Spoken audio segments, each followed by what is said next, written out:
Hey guys! Welcome to Mama's Voice. In this program, we will meet priests from around the globe. We will discuss interesting features of their lives, from their humble beginnings, their calling, the churches, and more.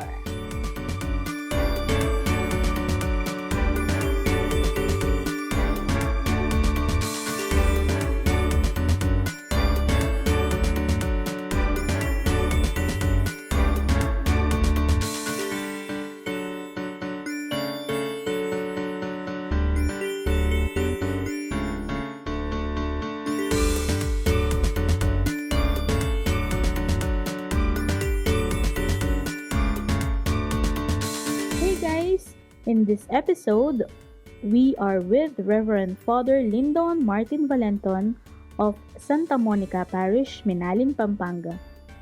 Let us get to know him up close and personal. I am Reverend Father Lyndon Martin V. Valenton.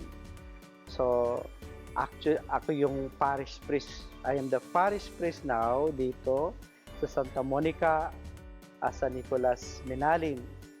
Yung sitwasyon namin dito, tulad from time to time, okay, minomonitor, we do check and monitor yung mga directives ng obispo at ng CBCP. At we do believe if the bishops will magpapalabas sila ng mga directives, of course, ito rin ay ayon sa kautusan ng IATF o ng government. So, yung mga directives nila, ito na yung sinusunod namin. Example, sa pagse-celebrate ng mga sacraments. We have to celebrate the sacraments. Halimbawa, yung Holy Mass without a congregation, online. Pero nakita ko dito sa parish, yung sitwasyon, kahit naka-lockdown, may mga tao pa rin nagpipilit na pumasok sa simbahan. Kahit sarado na yung pintuan, kahit may mga announcement na sa mga gate na kung saan manatili sa mga bahay, may mga tao pa rin mapapasok. Na kung saan akala ko dito lang sa Minalin, dito sa Paris lang nangyayari ito. And then nung nag-uusap-usap kami mga pare, halos ganito pala ang mga nangyayari. So kaya kung minsan, mas nakakalungkot kung hahayaan namin yung mga taong manatili sa labas. So, ang gagawin na lang namin, we will observe yung mga precautionary measures, i-monitor, i-contain yung mga nagsisimba kahit ang directive ay online or mass without congregation. Ano yung sitwasyon ng lockdown? Of course, namamayani pa rin yung takot. Of course, namamayani pa rin yung kaba. Namamayani pa rin yung kalungkutan. And yet, isa sa mga nakita ko, napansin ko, itong buhay pananampalataya, itong buhay paglapit sa Diyos, para bang ito yung isa sa mga susi na kung saan naiibsan sila ng takot, nawawala ang mga takot ng mga tao. Dito sa pandemya, dito sa virus, kapag sila ay tumatalima sa Diyos, kapag sila ay nakakapasok sa simbahan, kapag sila ay nakakapagdasal. Dito, alam ninyo, nakita ko sa parish, mababait ang mga tao. Mababait yung mga tao. Para bang yung objective ni Bishop Maria Guerrero nung gawin na yung dito sa Pampanga, hindi ba meron tayong Virgen de los Remedios na kung saan iniikot sa mga parishes, at isa sa mga objectives ni Bishop Guerrero ay yung iugnay ang mga mayayaman sa mga dukha. Ito yung nakita ko. Parang itong pandemya, naiugnay, nailapit ang mga mayayaman sa mga dukha. Dito sa parish, wala akong nabalitaan at wala akong narinig na nagutom, nahirapan. Bagkus, ang naririnig ko pa nga, naging sobra, parang multiplication of food, multiplication of tulong ang nangyari dito sa parish. yon ay sa level ng tulong or yun ay level ng pagkain or physical condition ng mga tao dito sa parish. Of course, marami pang mga iba't ibang sitwasyon ang namulatan ko, ang nakita ko during lockdown.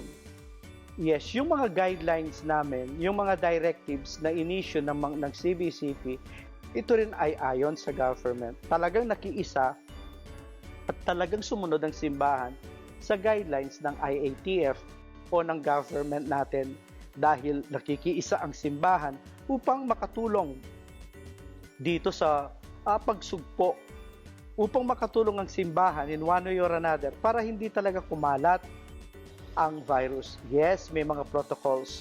At yung mga protocols nila, sa totoo lang, siguro isa sa mga talagang sumunod sa mga protocols ng IATF at naging maselan ay ang mga simbahan. Yung mga requirements nila, yung paglilinis ng paa, pagpasok, yung mga social distancing, yung mga face mask, at lahat-lahat, sinusunod talaga ng simbahan yan, yung mga protocols na yan.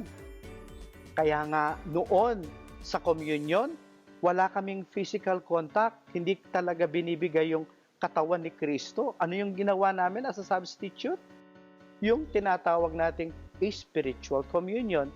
So, yung protocols na binigay ng IATF at dinagdagan pa namin kung paano yung sa mga liturgies, kung paano yung mga sacraments na pwede namang baguhin, na pwede namang palitan, okay? Na pwede namang palitan.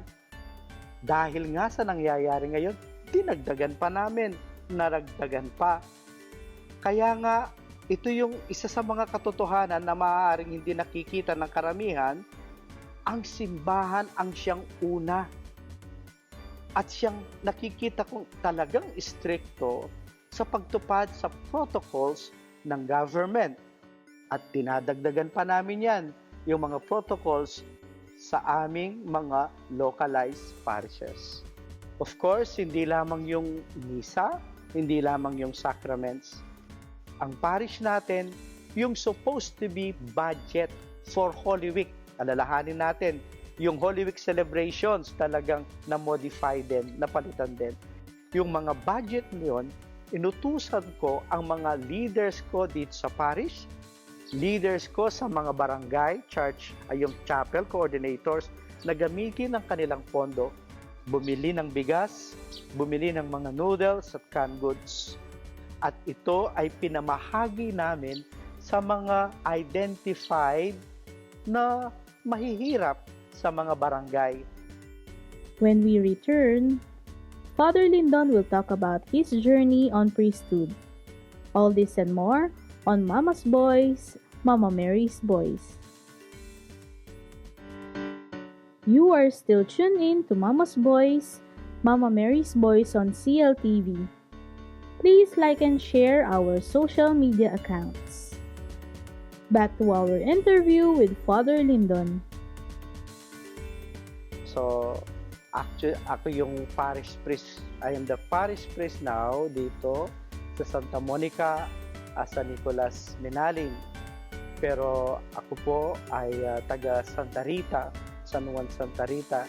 Yan pong malapit sa Bacolor. Na-ordain po ako, kami po yung batch na tinatawag nilang pinatubo batch.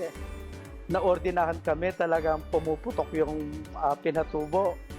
Nung ma-ordinahan nga kami ng pagkadikon, July yon. Pagkatapos ng ordination, talagang nagkaroon na ng major eruption.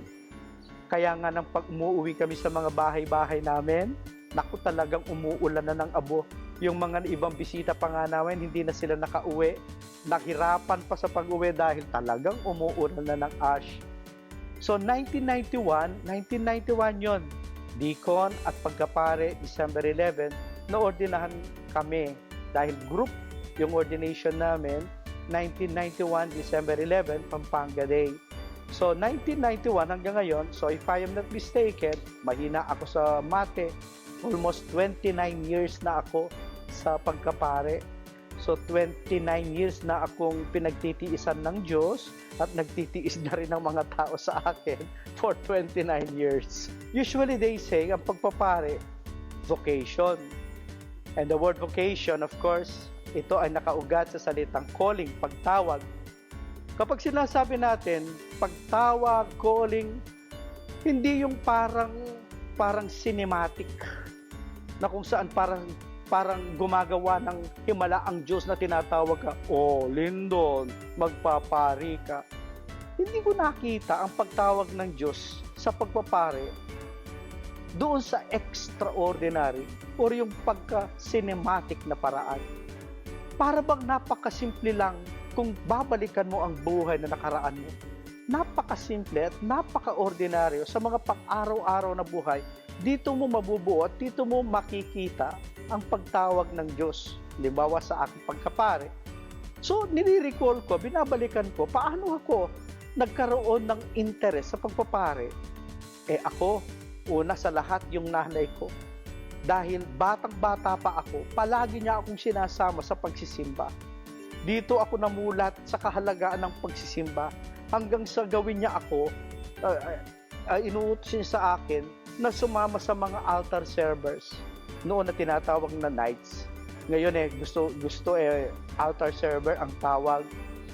So, noong altar server ako, dahil palagi ako sa simbahan, nakikita ko itong mga seminarista. Kapag bakasyon nila, nandoon kasama namin, nakikita ko parang unusual sila. Unusual in a way na makikita mo yung kanilang mga action, napaka-refine, pagsasalita, pagbibihis, etc. etc. Parang natawag ako, napukaw, yung pansin ko sa kanila. Sabi ko, sino kaya ito? Ano kaya ito? Hanggang sa napagalaman ko, mga seminarista yan, nag-aaral yan ng pagpapare. Alam niyo kung sino yung nag-explain sa akin? Yung driver ng parish priest namin sa Santa Rita. Kaya ngayon, hindi ko makakalimutan, magdi-dinner kami. Kasi yun sa bahay, mag-aapunan na kami. Dumating yung driver na yon dahil kaharap lang namin ng bahay, itong driver ng parish priest. Sabi sa nanay ko, ay, may exam, may test sa seminaryo, baka gustong pumasok ni Lyndon. Hindi man ako nag-iisip. Nung sabihin niya yon, sige, mag-e-exam ako. Then, nag-exam ako. Then, natanggap ako. And then, for almost 13 years, nag-aaral ako doon. Then, isang araw, gumising na lang ako. Eto ako, pari pala ako. Pari na ako. At alam mo, yung formation, ito yung paniniwala ko, pagtingin ko, yung formation sa pagkapare, it is lifetime. Hindi porke natapos ka na sa seminaryo, hindi porke naordinahan ka na ng pare, para bang ganap na, para bang buo na ang pagkapare mo. Para sa akin, it does not happen that way. Para bang every moment of your life, every experience na naranasan mo sa mga assignments mo, sa relasyon mo sa mga tao, sa mga iba't iba pang pangyayari sa buhay mo, kung saan ka man at kung ano man yung assignment, ministry o destino mo, ito pa rin ay part and parcel ng iyong formation, ng iyong pagkapare. Para bang ang pagkahinog mo sa pagkapare is a process. It may take a lifetime for you as a priest. Minsan nga may nagtanong sa akin, actually hindi lang minsan from time to time may nagtatanong, Father, masaya ba ang pagkapare o pare? Sabi ko naman sa kanila, alam niyo, tulad din ninyo, may mga moments in life na malungkot, may mga moments in life na talagang masaya. Ngayon siguro yung tanong mo, ano ba yung ginagawa ko kapag dumarating yung kalungkutan, yung loneliness sa pagkapare? Kasi dumarating din sa buhay yan yung bang tipong tila ba nagsasawa, tila ba nawawalan ka ng gana, tila ba nalulungkot ka. So ano ba yung pwede mong gawin? Iba-iba na. Ako, mahilig ako sa sports. Kaya kung minsan yung sports, ang ginagawa kong libangan, ang ginagawa kong alternative, para maibsan naman ang kalungkutan. O kaya naman, yung mga kapatid ko, tinatawag ko sila, nagkakaroon kami ng bonding, isa yan. O kaya naman, yung mga parishioners. Yung mga parishioners, tulad halimbawa dito sa Minalin, maraming mga palaisdaan dito. So ang gagawin ko lang, meron akong yung pamingwit, pupunta ako sa isang palaisdaan, mamimingwit ako ng isda. So kasama ko yung mga parishioners, yung mga kasama ko sa simbahan. So kailangan you have to be creative. Hindi, ito kasi yung pananaw ko sa buhay eh. So yes, kalungkutan when it comes sa ating damdamin, iisa lang ang nadarama mo, that is sadness, that is maaaring loneliness. And yet, maraming mga pamamaraan how to conquer this, how to face this, and of course, kung paano mo ito haharapin sa iyong buhay. Kasi, alam mo, kapag nagkukwentuhan kaming mga pare, whether we like it or not, we have to accept it. May mga kasama kami na nakakalungkot, hindi nila nakakayanan, hindi nila alam kung paano nila haharapin ang kalungkutan, kaya sometimes they resort sa mga bagay-bagay na nakakasira na sa kanilang pagkapare. Nag-apostolate ako dito sa Minalin, 1984, seminarista pa lang ako noon. So talagang nakita ko yung old Minalin Church, 1984. Ang parish priest pa nila dito noon ay si Among Pablo Diaz, na kung saan siya ngayon ay pumanaw na. Okay? 1 month yung apostolate ko rito noon, and yet tuwing weekdays from Monday to Friday, pumupunta ako sa mga liblib na lugar na bahagi na sakop ng parish, doon sa tinatawag na lambigi na kung saan magbabangka ka. And then I stay there. Doon ako natutulog, doon ako nakikikain, and then doon ako nagkakatikais, tuturo ng dasal, iniipon yung mga tao, iniipon yung mga kabataan. Umuwi lang ako dito tuwing Saturday and Sunday at nakikiisa sa mga Sunday celebrations. When we return, Father Lyndon will still be discussing his experiences on priesthood. All this and more on Mama's Boys, Mama Mary's Boys on CLTV. Welcome back on Mama's Boys, Mama Mary's Boys. Please like and share our social media accounts. Back to our interview with Father Lyndon. Pagkatapos ng apostolate ko rito, during that apostolate, I have to mention it also, na kung saan sumali pa rin ako sa isang youth movement dito na tinatawag nilang SAVE, Sons and Daughters Encounter, na kung saan parang ito ay retreat, na kung saan yung mga kabataan dito nandoon kami sa isang public school, doon kami natutulog, if I'm not mistaken, for 2 nights and 3 days, nagkakaroon ng seminar, parang yung kursilyo, parang ganoon yung tipo.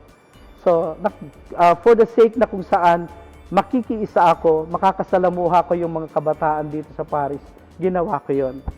Dito sa istruktura, hindi na natin masasabi, dito sa building, hindi na natin masasabing yung 100% restoration. Dahil ngayon pa lang makikita ninyo, marami ng bago rito. Marami ng hindi original. Yung flooring na lang, yung roof na lang, itong mga sa bintana, etc. etc.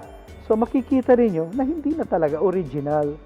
Kaya nga nung nag-meeting tayo, ang sabi ko, isa siguro sa mga basihan kung bakit ito na-consider, not only because of its, mahigit na itong 50 years, yung year of establishment, which is 1614. It is more than the structure itself. Kasi yung iba, ang pananaw nila, kapag heritage, akala nila ang building lang. Akala nila ang structure lang. When in fact, tulad ng na-inform yung informations ninyo at nung nabasa ko, isa lang pala sa mga bahagi ang struktura kapag pinag-uusapan yung heritage.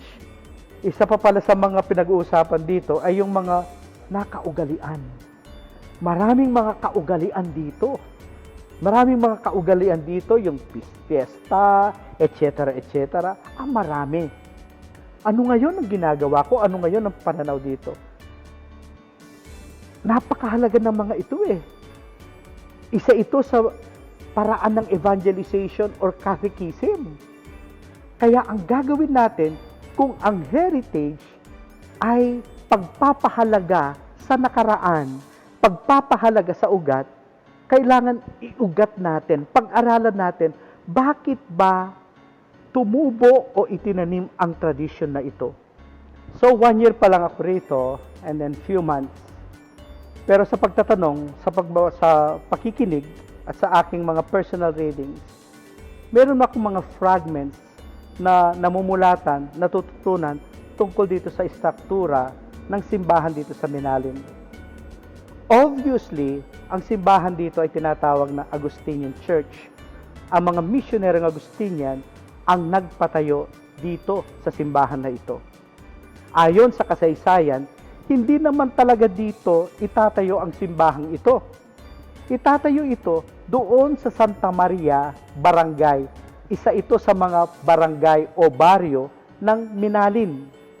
Kaya nga kung pupunta kayo doon, makikita pa ninyo yung isang arko na napakatanda na, yun talaga ang isa sa mga orihinal kung saan itatayo ang simbahan. Pero ayon sa kwento o sa kasaysayan, nagkaroon daw ng baha. At inanod ang mga kahoy, ang mga gamit na pantatayo na lang simbahan. At dito nakarating, dito humantong ang mga kahoy na yun. Dito humantong, dito nakarating itong gagamitin nila. And then, nung subukan pa nila itong buhatin at tilipat, hindi nila nakakayanan. Kaya nagpasya raw ang mga tao na dito mismo itatayo ang simbahan kung saan nakatayo ngayon ang simbahan. Isa ito sa mga kwento kung bakit ang tawag nila sa bayang ito ay Minalin. Originally, it is Minalis, pero naging Minalin. So, mga Agustiniano ang nagpatayo dito sa simbahan. Kaya kung makikita ninyo ang retablo natin, ang mga santo diyan ay mga Agustinian saints. Retablo, Katoliko yan. Parang ang ibig sabihin, isa sa mga kahulugan kasi ng retablo ay ang paglagyan ng mga santo at mga santa. Matandang-matanda talaga ang simbahan na ito. Bricks, kaya kung makikita nyo, lalong-lalo pagpunta ninyo doon sa kumbento, may mga bricks na kung saan nagmo-moist. May mga bricks na kung saan tila ba naaagnas na. May mga gamit ito na kung saan makikita mo, pagtingin mo pa lang, binabalita na sa iyo kung gaano ito katanda. May mga kwento nga, kung makikita natin itong parang balkon, parang veranda, meron daw isang talaga dyan, meron daw isang well. Dahil noong una, meron daw isang well na kung saan ikinukonekta yan dito parang sa munisipyo. So, iilan lang yan sa mga napag-aalaman ko tungkol sa simbahan. We have a lot of stories. We have a lot of things to know about this church. Nakita ko sa mga Minalenyos, nakita ko sa mga parishioners ko kung gaano nila kamahal itong church nila, Small C. Ibig sabihin, nakita ko ang pagpapahalaga nila dito sa kanilang simbahan. And yet, ang message ko, sana ang pagpapahalaga nila sa kanilang simbahan, they can translate it also sa kanilang pagpapahalaga, una, sa kanilang sambahayan, sa kanilang mga pamilya. So, ito yung simple message, ang pagpapahalaga ng mga Minalenyos sa kanilang simbahan na napakaganda at nakita ko ang kanilang pagmamahal. Sana they will also translate it sa kanilang mga pamilya dahil ang simbahan ay siya ring sambahay, lalong-lalo na ito yung nakita't namulatan natin ngayong panahon ng pandemya. The life of a priest isn't easy. They devote most of their time to the church and their parishioners. We would like to thank Reverend Father Lyndon Martin Valenton for sharing his life and journey on priesthood. There you have it, guys. Thank you for joining us in this episode of Mama's Boys. Hope to see you in our future episode. This has been your host, Karen Ding. Jamataray Shane!